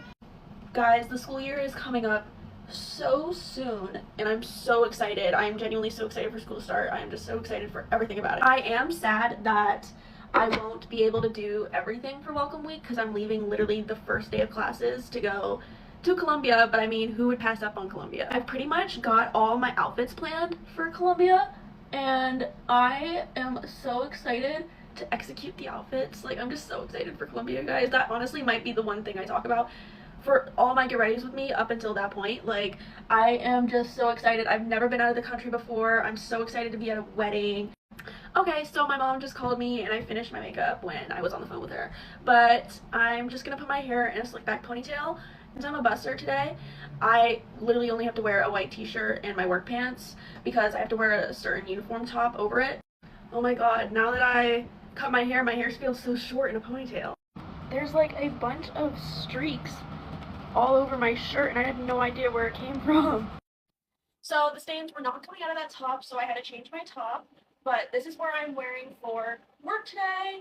This top won't even be seen by the customers because I have to wear my uniform over top of it. But this top is from Brandy Melville. My bottoms are from TikTok Shop. And then I'm just wearing my non-slip shoes. Of course, because I work at a restaurant. And then we're just going to get this perfume out that I just got because it smells so good. I need to wear it to work today. And I literally, me personally, with perfumes, I spray it literally everywhere to get the max potential. But this perfume is honestly so strong that you really don't need that much. It smells so good, just like the Dior Savage. Oh my god. I'll make sure to link the perfume down below, but that's really it for today. This is my look and everything. I'm pretty much done. And yeah, hope you guys have a good day. I hope I do too. So here's part 2 of the story time that y'all have been asking for of when I caught my boyfriend cheating on me with my best friend. Let's start off. Mind you, you guys know I had the text messages and everything on his iPad, and they still had no idea that I knew. I'm gonna make this fast. They had no idea that I knew, but I was constantly checking the messages because I already knew at some point they were gonna link up because I already know that he's already here, like in our location, right? So I read one of the messages and it was like, oh, I'm staying here, meet me here at the hotel. And I have my best friend's location, but maybe like she thought that she was gonna be with a friend and I wouldn't know, whatever. I have 2 other girlfriends, and I had told them the whole situation. Mind you, they're not really close to my best friend, but yeah. So also my boyfriend doesn't know what these 2 of my friends look like. So we pull up to my best friend's location. They're like parked. I see her car parked on this like on the hotel number. So I already knew like what hotel room they were staying at because of the like parking lot thing. And whatever, so I pulled up to the door and I had one of my friends knock on the door so that they wouldn't see me on the little peephole. And then whatever, so he opened the door for her, and that's when me and my other friend, we get in front of the door and we're like, oh, so I was like, oh, so you are here. And he was just speechless. Like, I'm telling you, I've never seen somebody go pale and so speechless. And then I kind of go like that, and I peek inside, and I see my best friend sitting on the couch. Mind you, wearing booty shorts and like a sports bra. Like barely nothing. Speechless. I go like that, I push him out the way, and I get in there, and I start going off on her. Cause like, yeah, you would expect this from a man, but from your own best friend, like, it was crazy. So I get in front of her, and I start yelling at her, and she's just saying sorry. But then at some point after her saying sorry, she kind of tries to excuse it for herself and make it seem like I was in the wrong. So then that's when she goes like that, pushes me a little. And when she doesn't push me with like that much strength, but then that's when I was like, ain't no way this girl is defending herself after doing me so dirty. So I grab her through her hair. Like, I just grab her and I like drag her down, and we just start like, and we're there for like a good like minute or two just fighting. And then my two girls, they like separate us, and then I just start yelling at him, and I just start like throwing hands on him too, and I just grab everything that I see like on the tables or luggages and everything. I just start throwing everything on the floor, and then I just yell like, I can't believe y'all did that. Y'all deserve each other. Like, I hope y'all are meant to be. Y'all are both in the head. And then yeah, and then we just leave, and I just like slam the door. His car was also there because he has a car like in his mom's house that also lives like here. I saw his car there, so I was like, you know what, I pull up to the store real quick because Walmart closes like at 11. So I pull up to Walmart, and I buy a friggin' dozen eggs, and I just egg the hell out of his car. Yeah, so that was kind of the story time. And then anyways, after that, they were trying to reach me for like a whole month, but I just had them both blocked and never contacted them back. They were calling me through no caller ID, texting me through text me now. He sent me flowers in the mail, all this jibber jabber blah, blah, whatever. I just cut contact with both of them. And yeah, I don't even know if they're still together because I don't even like stalk them anymore. But yeah, I hope they're happy with each other. Okay, today's story time, we're going to take it way back to when I was 15, and I'm going to tell you all about the first time that I ever participated in gardening, because, bitch, it was a time. So, set the scene. I'm 15 years old. I have this little boyfriend who's an absolute angel of a man, and I did not deserve him because my ass was looking for the hoes that had tattoos, felons, you know, maybe a kid. Just kidding, I was 15, but no, dead ass. It was really bad. One very unfortunate characteristic about me is that me and the local police station have always had the same taste in men. I mean, like, sometimes I be on the fucking 24-hour arrest record page looking for my next man. So, back to the story. I want to get out of this relationship, and in my very tiny, underdeveloped 15-year-old brain, I'm like, well, I feel too bad to break up with him because he's so nice, so, like, how am I going to get out of this? You want to know the best fucking thing I could come up with? I was like, oh, I'm going to cheat on him and tell him. And then he's going to break up with me and I'll be, like, free of the situation. I don't have any fucking words for that because, bitch, what the fuck is wrong with you, genuinely? Like, I had severe issues. So at this point in time, I'm hanging out with the best friend cousin that I've mentioned in my other stories, and we have a little two-man action going on, okay? Who's my man in the two-man? A motherfucking felon with tattoos. Baby, I was so into that. I was ready to give everything up for that man, virginity and all. So I'm like, perfect. He is going to be part of this plan unknowingly. So at this time, it's like the beginning of my sophomore year. I had just moved to a new school. And me, my cousin, and the other half of the two-man, we're going to go to the first football game of the season. Okay, I'm lit. So it's halftime, and Mr. Villain's like, yo, Emily, you trying to go to the car with me? And I'm like, baby, I'm trying to go anywhere with you. I'm damn near run into this car. So we're making out, whatever. He gives me hickeys all over my neck. Like, this was a couple days after. It was bad. So I mosey back on into this football game, all motherfucking proud of my little trash-ass, whore-ass hickeys. And there's a group of freshmen, and they're like, huh, we're gonna call you Hickey Girl now. Mind you, I had just moved to the school, like I said, so that's how I coined the nickname Hickey Girl for all of 2019 to 2020.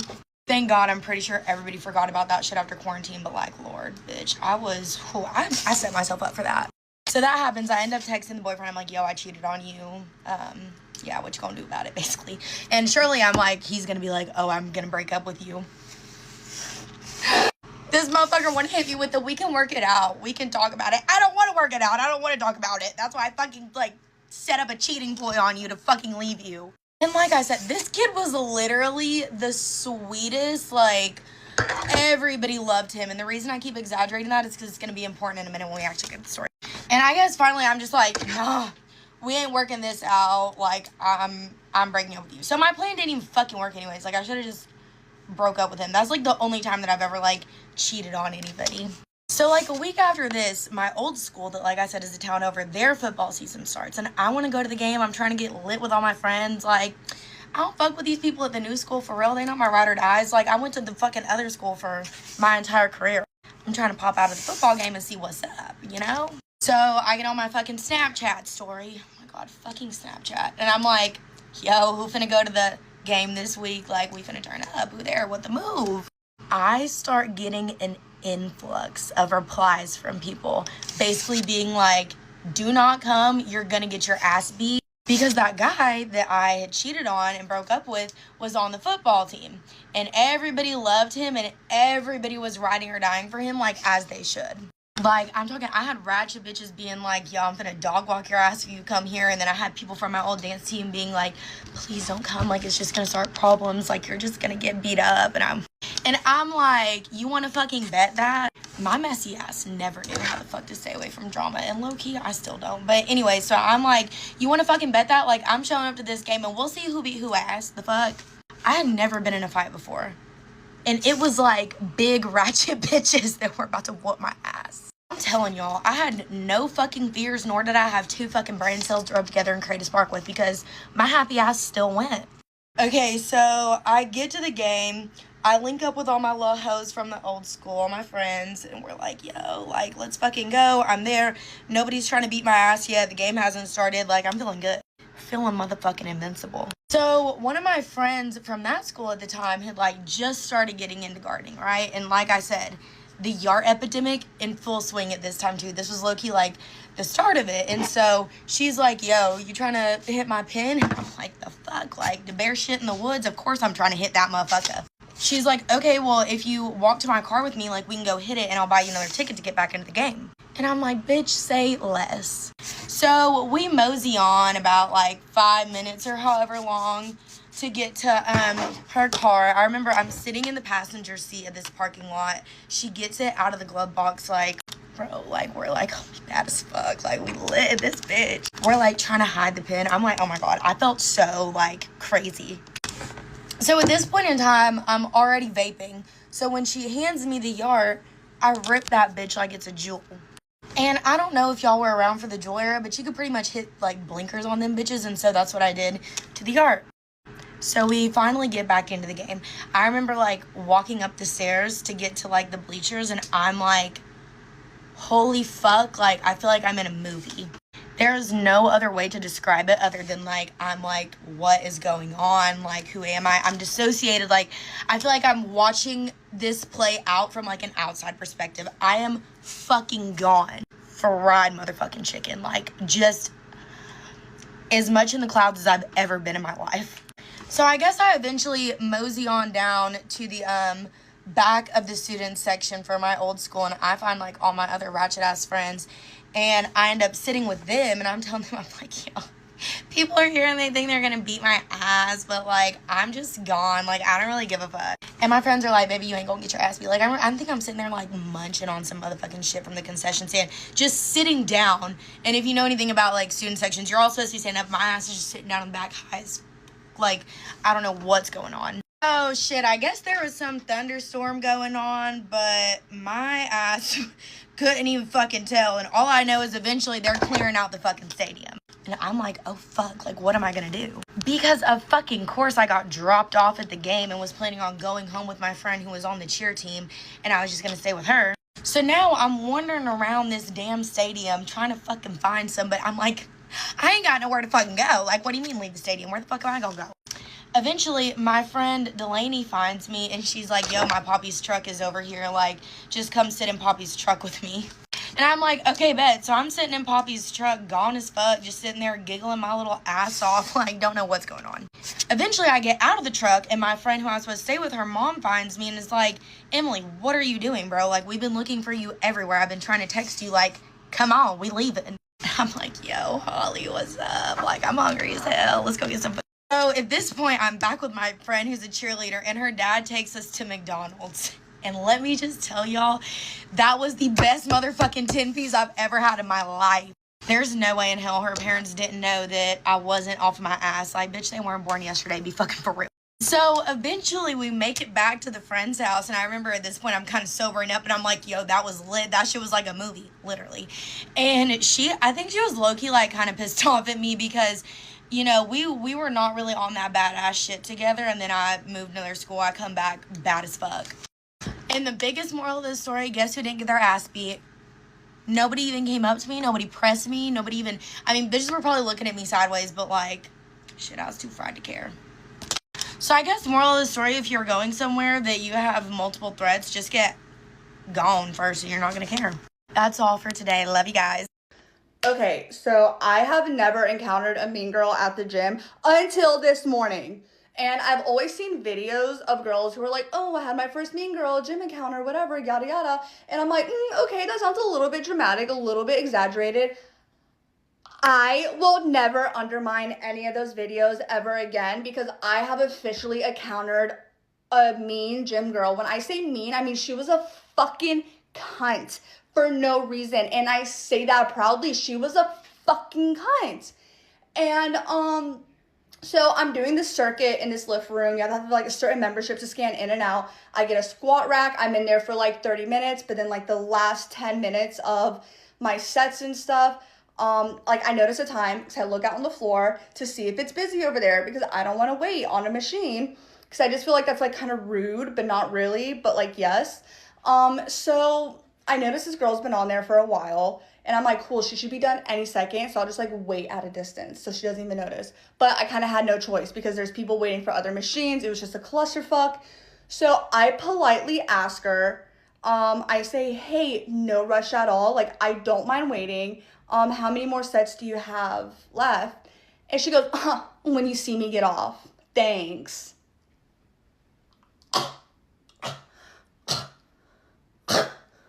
Okay, cool. I get that. But you've been on here for 10, 15 fucking minutes already. So I'm just politely fucking asking when you're gonna be done, right? Because I could have been fucking rude, but I wasn't because I'm nice and I'm not mean. So I'm like, whatever, cool. She's having a bad day. And mind you, these two other girls, like friends, cutie patooties, they get on the hip abductor machine right next to her after the fact that she's already been on there for a while. And so then I'm just standing there, I'm waiting, and then like she looks up. I'm minding my business, mind you, I'm texting my sister because I'm annoyed by this. So I have timestamps of how long she was on there. I was already waiting like 10 minutes. I'm not even joking, 10 fucking minutes.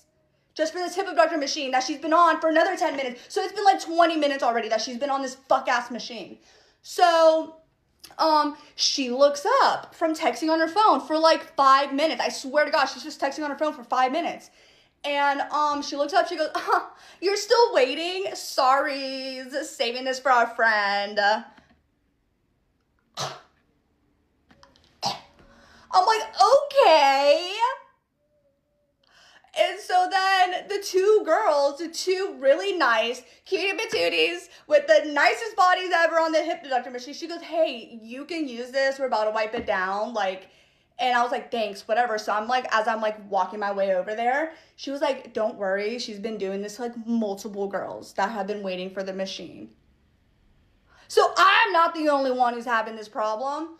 So then I get on there, and the second I get on there, she gets up. Her friend was actually sitting next to her on like the ab abduction machine, whatever, right next to her. They get up. They were just texting each other, laughing the whole entire time, thinking it's so fucking funny to piss other girls off for no reason. And so then she just gets off and starts laughing. They both look my way and start laughing at me for no fucking reason. Oh my God, I have never been more infuriated at the gym ever in my life. And like the thing is, I get sometimes people have injuries or like they're doing like certain sets or doing different like range of motions. I don't know. They're doing whatever on a machine that can take them a while. But it's the fact that I was there for like, not standing there, but like the fact that she was on that fucking machine for like 25 minutes just doing nothing just to piss people off is actually insanity to me. And it got under my skin. It did. It really did, because there's no reason to be that much of a fucking cunt. Like, I don't get it. I don't get it. But I'm fine. I'm fine. Everything's fine. It was just the last thing I needed to do in the gym before I went home. It's fine, but like, I was actually going to compliment her Define set too. It was so cute. It was so cute. But no, fuck it. Fuck it. It was ugly. It doesn't even fit your body right. How do Define shorts make you look flat?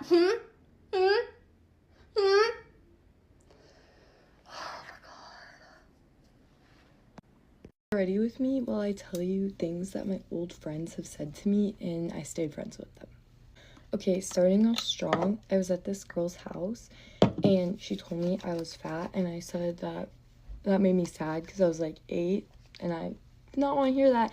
And she said, oh, well, you should probably run on the treadmill every day and only eat lettuce. Okay, this one I think is really funny because we were like 7 at the time and she didn't know what she was talking about. But she told me that in the Bible, Jesus said we had to make sacrifices, and she might have to come into my room at night and me in my sleep because Jesus told her to. I don't think that's what he meant. Also, I just want to clarify, this isn't all the same people. This is just like a bunch of friends that I acquired over the years. Okay, moving on. I had this was at a swim meet, and this girl I was friends with had to swim the 500 and I only had to swim the 50, and she was like, I'm so jealous of you, can we switch places, like as a joke? And I said, yeah, because we look so alike. Like, I was joking because I have dirty blonde hair, she has red hair, like we don't look like. And she goes, yeah, you're right, your nose is way bigger than mine. Thank you. I figured out this girl was telling someone that we were both friends with that all I ever talked about was that friend and how much I loved her, and told her that I worship the ground she walks on.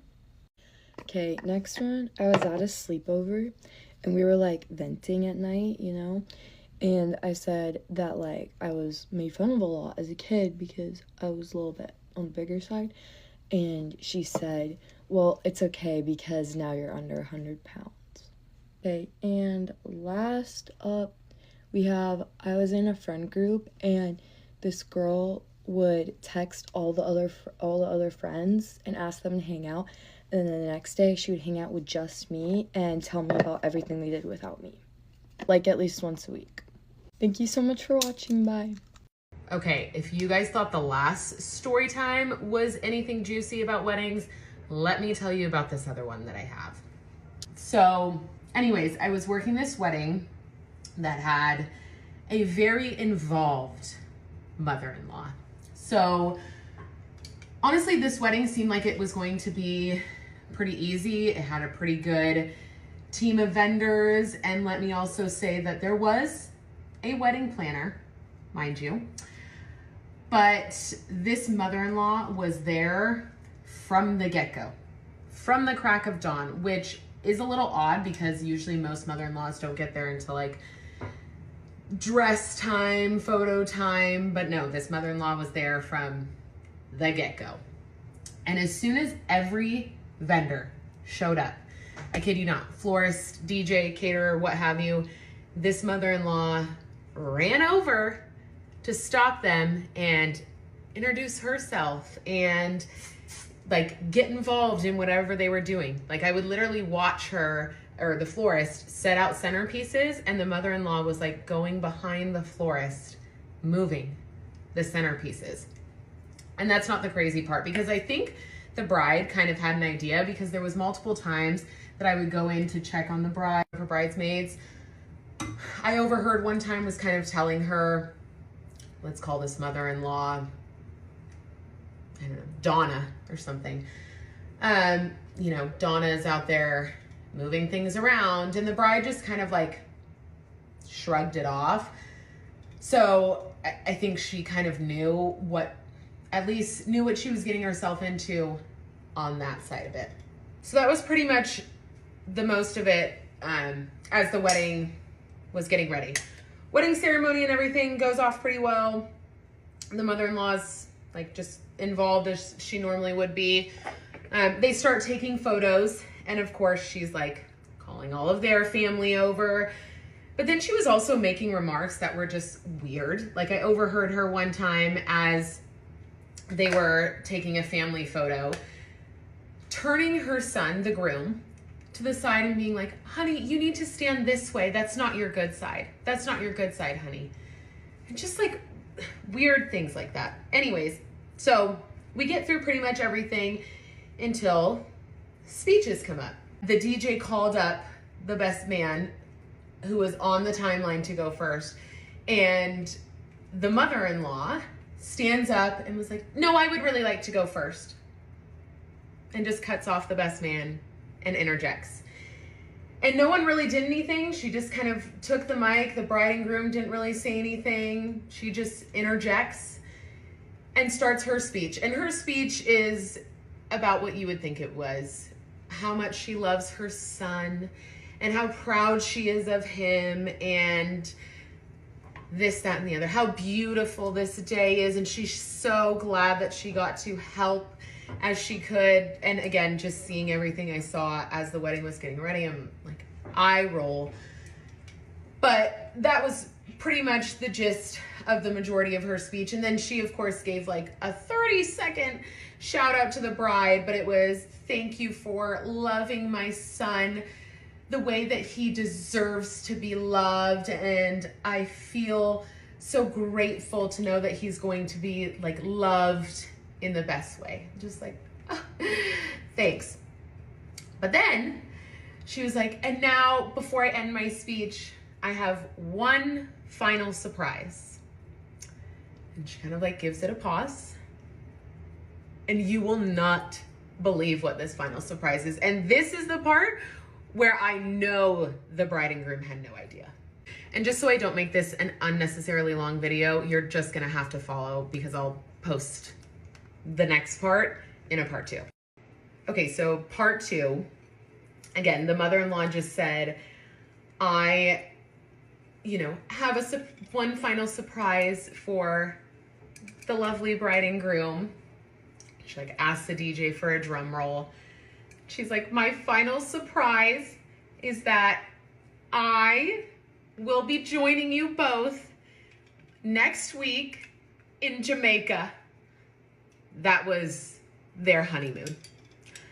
And I kid you not, the whole room was like awkwardly quiet. Some people clapping because I think they just had no idea what to do or to say.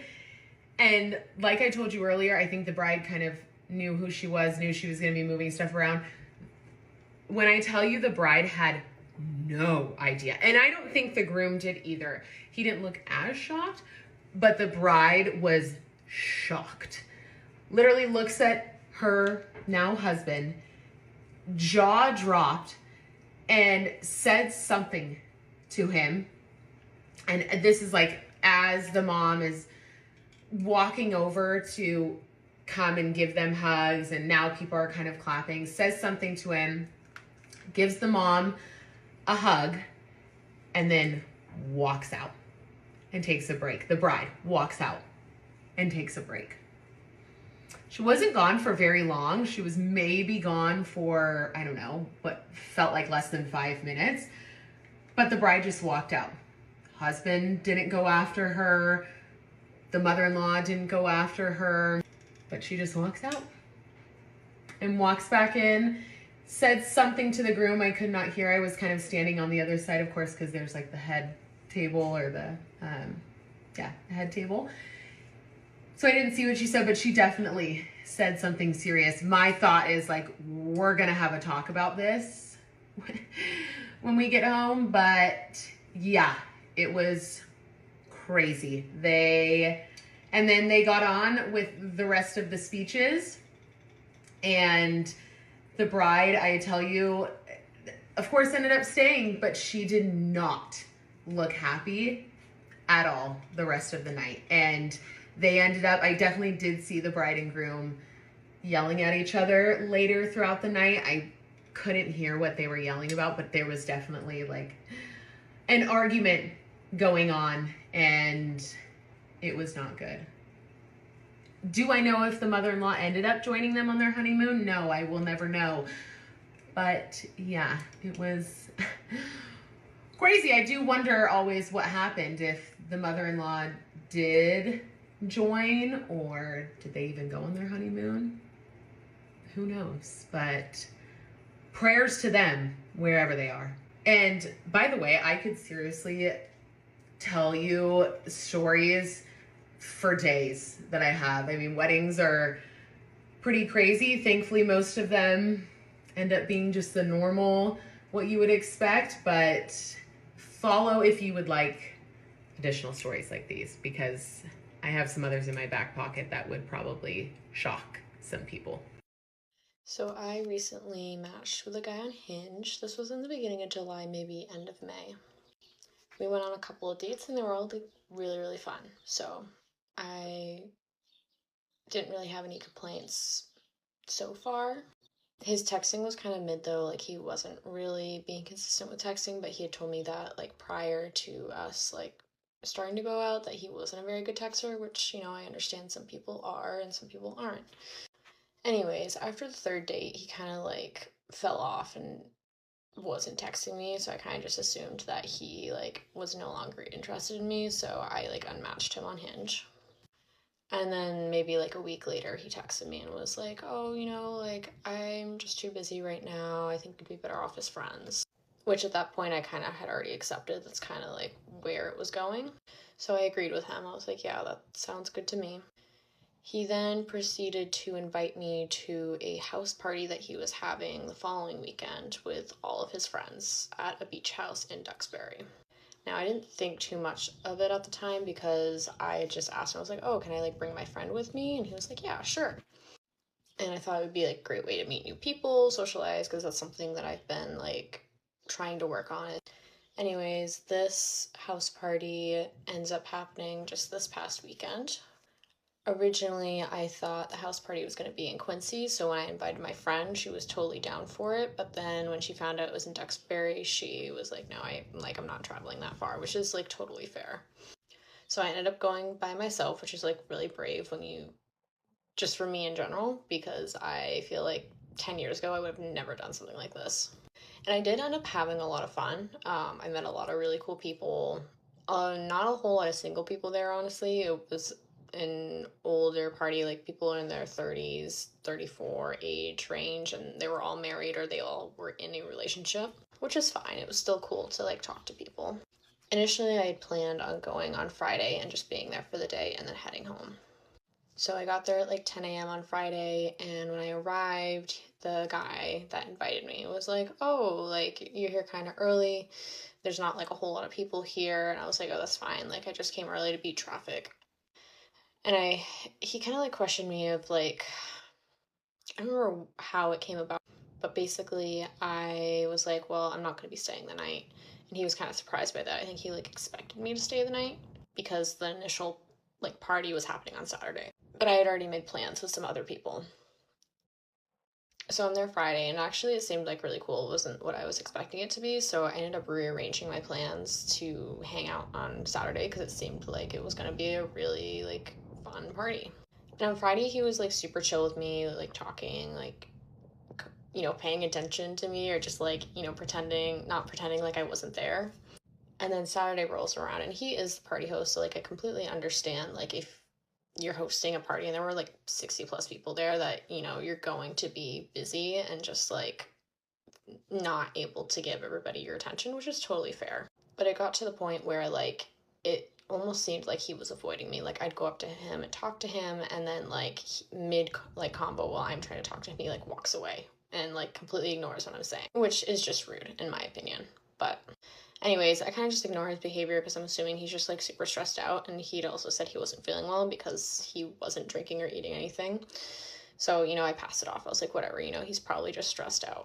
So 3 p.m. rolls around and the party's starting to chill out a little bit. Not as many people are there anymore, and a lot of the party games are kind of starting to end. And this guy that had invited me, he had even said, he's like, okay, I can like finally chill now. Which I was like, sweet, like I'm so happy for you. And I was like going around talking to different people that I had previously met at the party and was just trying to enjoy my time. But even at this point, like even though he wasn't doing a whole lot, he was still avoiding me and like purposely not trying to talk to me. And that's when my feelings started to get hurt a little bit. So I ended up going inside. I noticed that he had been talking to this girl, and I just like, I was so exhausted from being outside in the sun, and I just like needed to take a break. So I go inside and I end up going into his bedroom because it's like the one place where people aren't like interacting, and it's quiet and it's cold and the room is dark, and I'm getting to the point where I feel like I need a nap. So I'm kind of considering just like leaving and going home at this point. And about 15 minutes later, you'll never guess who walks into the room. Him and this girl. And he's like, oh, she was just looking to like go to the bathroom. I was like, yeah, okay, sure. Whatever you want to tell yourself to make yourself feel better about the situation. So she uses the bathroom and then they leave again. And I'm just there by myself.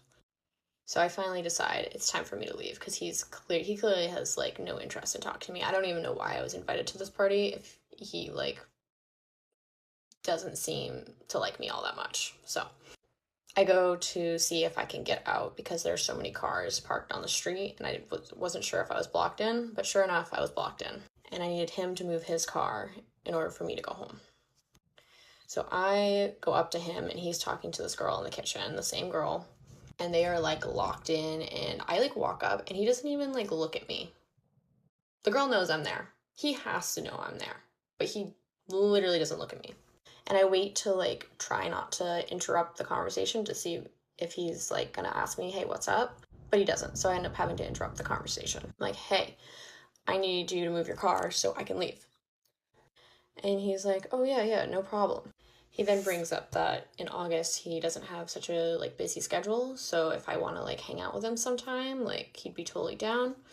And I'm kind of shocked when he says this to me because we had plans for the following weekend. Like I had asked him for a favor. I was like, hey, can I crash at your place because my roommate is throwing a party? And he like completely forgot or just like didn't care enough to even remember. So I told him, I was like, well, if you're around this Saturday, let me know. And he like gave me a goodbye hug and then he moved his car and I left. And it's just so frustrating because like I do not have the attention span. I do not want to have to compete for anyone's attention. Like if you like me, tell me. Otherwise, like leave me the fuck alone. I actually can't. I have such bad luck with dating that at this point, like I'm ready to become a nun. Because what's the point, really, if I'm just gonna get treated like this? So my sister and I brought our boyfriends on family vacation together for the first time, and as you can see, she and I are in our beds, and our boyfriends are, true story, hanging out together at the bar instead of with us. So, sisters whip. Okay, so let me know what y'all would do in this situation because I don't really like know what to do. Okay, so flashback to the 4th of July, I go to this bar with my friends and like me and this guy start talking at like last call, and it turns out we like know each other from high school kinda, even though we didn't go to the same school, we just have like mutuals. And so since it's last call, he like asked for my snap and I'm like, okay, sure. And like we've kind of been talking, but like not really. And I'm in Colorado and Cheyenne, Wyoming does this thing called Frontier Days. And I don't even know how to explain it, but it's basically like Coachella, except just like in the most Wyoming way possible. Basically, there's a whole bunch of like country artists like all week that do shows every night. And I don't know, it's kind of a big thing like out here, at least I feel like. But my issue is that none of my friends listen to country, especially my girlfriend. So I always struggle having someone to go with to it, but I love it. You will catch me there like 24/7, okay, right? Okay, so back to this guy. I like, we're talking a little bit, and so I ask him if he's going to Frontier Days at all. This is night 1. And he's like, oh yeah, I'm actually like on the way right now, like what about you? And I was like, oh yeah. So night one, first of all, I show up late because I had to work. Second of all, I show up with my dad, and he is like, oh, like let me know where you're at, like I'll come and find you. And so respectfully, I'm like with my dad. I don't want some random man coming to find me. So I mean, obviously I didn't tell him that, but that did not happen. So anyways, flash forward 2 nights later, it's like night 3. Riley Green is the artist. I would love to see Riley Green. So I text this man and I'm like, hey, what are you doing? Do you want to see Riley Green? Now I will say for this, he like did have a very valid reason. He was like, oh, I'm moving all week, so like I have to be out of my place and I really need to lock in, otherwise like totally would. And I was like, okay, valid. But then that same night he texts me and he's like, hey, what are you doing tonight? You want to hang out? I'm like, bruh, like I literally asked you to go to a concert and like, what? And I mean, I guess this reason was also valid because he was like, oh, well, I figured we would show up late and like I didn't want to do that to you and like I figured you wouldn't want to go if we were late. And I mean, like valid, but you could have like told me that, you know? And so I like told him that. I was like, oh, I wouldn't have cared, but I mean, like it's okay. And so we didn't end up hanging out that night. But then I think, okay, like the next night after that is when I text him again because I, at this point, have tickets to Zach Top for the last night of Frontier Days. And I like asked him if he wants to go, and I said like, I know you're moving, but like I don't care if we're late, like it's up to you, but like let me know. And at this point he's like, oh, like sure, like do you want to buy tickets or do you want me to buy tickets? And I was like, I already have the tickets. So he was like, oh, I guess I really have to like commit to the bit then. I was like, yeah, you know, that would indeed be nice if you could commit to the bit. And so anyways, flash forward to that night, the night of Zach Top, right? We're both like out running errands all day, and then he like finally texts me and he's like, hey, like I just have to shower and get ready and then I'll be like ready. And I'm like, okay, lit, like I'll get ready too. And then we're both in the same town, so he kind of asked me, he's like, what's the plan, like driving wise? Like, do you want to drive? Do you want me to drive? And okay. See, so here's the thing. I bought the tickets, right? Tickets were $100 each. I'm already $200 and I already have $200 invested in this night, right? And also, you're the man. I feel like you should drive. I don't know if that's controversial. That's how I feel though, okay, right? Especially because just to give you an image of this man, like he's blue collar, like, you know, it's a country man. Like, don't they believe in that? I tell him like I'm fine with whatever, but this is kind of me hinting like, hey, you should drive, because I'm like, I'm fine with whatever, but like if you want me to drive, like let me know, because I'd have to go get gas, which was true. I did literally have no gas. Basically he's like, well, what are you comfortable with? And I'm like, I really don't care. And then he's like, do you want to drive? And I'm like, okay, yep, sure. And he was very nice about this part, and he was like, I'll pay for like your gas. But here's the thing, I don't know this man very well, and the thought of me picking him up and then having to go to a gas station and get gas while he sits in my car and watches me pump my gas, nightmare scenario. No thank you. So I end up getting gas, and then I pick him up, and then I drive an hour into Cheyenne, and then I have to park, and then we walk into the venue. And as you walk into the venue, like all of the food, the drinks, the beer, all of that stuff is like outside. So if you want something to eat or drink, like you get it before you go in, basically. And so we don't do that. We go in, we sit down. The opener is still like playing a couple of songs, which is like fine. And then I think it's as Zach Top like goes on, or a little bit after, I end up like pointing out like a beer stand or something. I don't remember why. And then at that point, he's like, oh, do you want a beer? Do you want something to drink? And I was like, oh, I mean, like, if you're gonna get something, like, sure, I'd love something. Otherwise, like, no pressure. It's kind of up to you. Like, I don't know. Like, I don't really drink that much to begin with. So, you know, I'm not gonna go make him get me a drink. And so he does like go get us beers, but keep in mind, we're in Cheyenne, freaking Wyoming. The beers are $7, bro. Right? And so throughout the concert, I think we each have 2 beers. And so, I mean, basic math, that's like $28 right there, which I am very grateful for, obviously. But, you know, I don't know. So then the show ends. We walk back to my car. I drive us an hour back. At this point, it's like 1 a.m. I'm freaking exhausted. And like, I kind of feel bad because I am literally like falling asleep. I'm also in the most uncomfortable boots ever. And like, he's trying to like have like good conversation on the way back. But like, I am just not in the mood, bro. Like, actually, I'm so tired. Ugh, just like bad. And then so I drop him off, and like, he did say thank you a lot throughout the night, but I don't know, when I go with my friend, I don't know, and like, I'm getting out of their car, I like immediately look at them and I'm like, do you want me to like Venmo you for the tickets? Do you want me to Venmo you for parking? Like, are we good? Do I owe you anything? Like, I am tweaking out about that. Like, and I don't know if that's just me or not. Because here's the thing, like, he didn't mention the fact that I had to get gas. He wasn't like, oh, did you get gas already? Or like, what happened to you getting gas? Or like, did you need me to Venmo you for gas? Like, there was no mentioning of that. He spent $28 on beer, which is still like a lot, and like, thank you, but like, I don't know. I paid for the tickets, I drove, I did literally everything. And I'm just super conflicted because like, if you're into me, I feel like you should be making more of an effort. Is that bad to say? I really don't know. Because he was very nice, like, vibes were good. There's nothing wrong with him.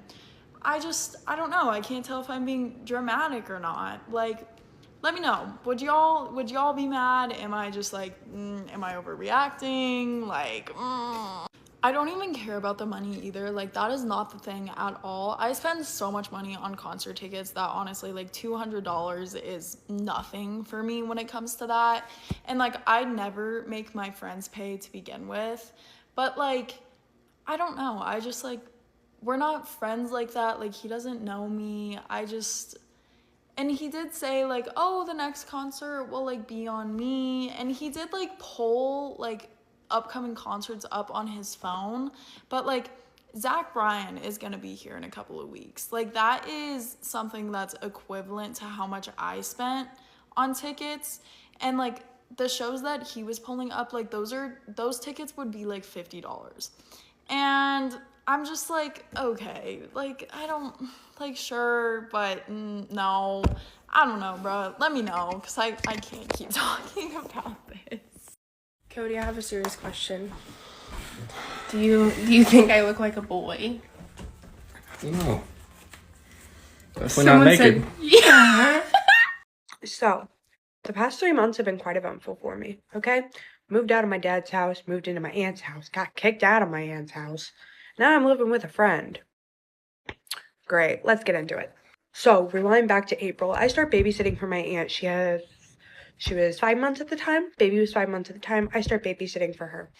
Okay? Me and my dad have always had a very strained relationship, okay? There's like, it's to the point where I know at 17 years old, if I stay there for another year, me and my dad aren't going to talk anymore. It's going to get to the fact where I'm going to have to go no contact. And I don't want to do that, okay? My mom abandoned me and my brother for addiction whenever I was in 3rd grade, and my brother was in kindergarten. And so we've never really had a mother figure, okay? There's been girlfriends and, you know, a fiance in the past, but it just didn't work out well. So my dad is basically everything I got. And I want to make sure that my relationship with him stays, you know, okay. So basically, I'm complaining to my aunt because my aunt works from home. I'm helping her while she's working remotely, and I am watching the baby. And I talk to her about my dad a lot and how me and him are having problems, and I'm just really scared with how our relationship's gonna end up. I was bullied severely my freshman and sophomore year of high school, and it got to the point where I went half virtual sophomore year. That didn't help, so I had to go for full virtual junior year, and I really wanted to have a normal full-time senior year. that wasn't going to happen at the school I was going to in my hometown. So my aunt proposed a plan to get me out of my dad's house, say, under, like, the premise of, you can go full-time school here, help me with the baby, and we'll talk to your dad about it, okay? And then I'll help you. You can get a job out here. There's jack shit out in my town. And you'll help me out with the baby, and you'll go to full-time school, okay? I jump at this prospect, and I'm like, yes, we need to talk to my dad right now, because I was in color guard, I was in choir, I was in theater, and I want to go back to those things. So basically a lot of stuff ends up happening, and my aunt ends up pulling me out, pulling me out of my dad's house, not bringing me back there, because my dad was screaming at me over the phone, and she was really scared. She jumped the gun. Cops got called. I ended up getting order of protection against my dad for about 2.5 months. Okay? Worst 2.5 months of my freaking life, dude. Because my dad is still my dad, okay? I love the guy. Even if he's... yeah. Everything's going great for a while, okay? I'm living at my aunt's house. I get a job. She helps me get a car. I start a payment plan on the car. She trades in my old iPhone 13 mini for a 17, and I'm ecstatic, okay? I'm enrolled in full-time school for my senior year. I'm so excited. Eventually, though, I do start talking to my younger brother again, okay? I love my younger brother. He's my best friend. And I start talking to him again, and he's basically telling me, I want to see you. And I know that I'm not going to be able to see him unless I drop the order. So me and my dad end up going to court, and I end up talking to him and his lawyer in a conference room, and I decide I think it's time to drop this order. My dad has not showed any signs of, negativity toward me in this meeting, and I think we'll be able to finally work out our differences.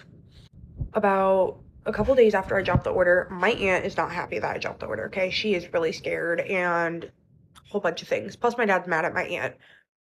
Yada, yada, yada. So they're basically having beef with each other because my aunt wants full control over me. My dad wants his control over me. And they're just clashing, butting heads. And it all sucks for me because I'm in the middle of it, okay? I'm, like, in the middle of this. And I love my aunt and I love my dad, and I don't want them to fight, okay? I just want them to leave each other alone and let me do my thing, and I will consult whoever I need to consult for whatever I need, okay? That's kind of how I saw everything. My dad is seeing it from, I'm your dad's standpoint, I need to know everything. My aunt's seeing it as, you live in my house, I need to know everything. When in reality, a lot of patterns and behaviors are starting to come out from my aunt, okay? And I'm not really liking them because it's not much better than how it was at my dad's house. The only good thing is that she's genuinely trying to help me get back on my feet, and I feel awful because I am so appreciative for everything that she's done for me, but I want to see my dad and I want to see my brother, and so I'm following her rules. I am respecting her boundaries. So I end up driving out to my hometown, which is about 40 minutes away from where my aunt lives, and I end up driving out there, and I'm hanging out with my dad and my brother. We're swimming, me and my brother are swimming, we're hanging out, everybody's having a good time, okay? And then my aunt texts me, home now. Spoiler, whenever I moved in, she said she was not going to be my parent, and I told her that is not what I needed and that is not what I wanted. So she texts me home now. So I call her. I'm like, what's going on?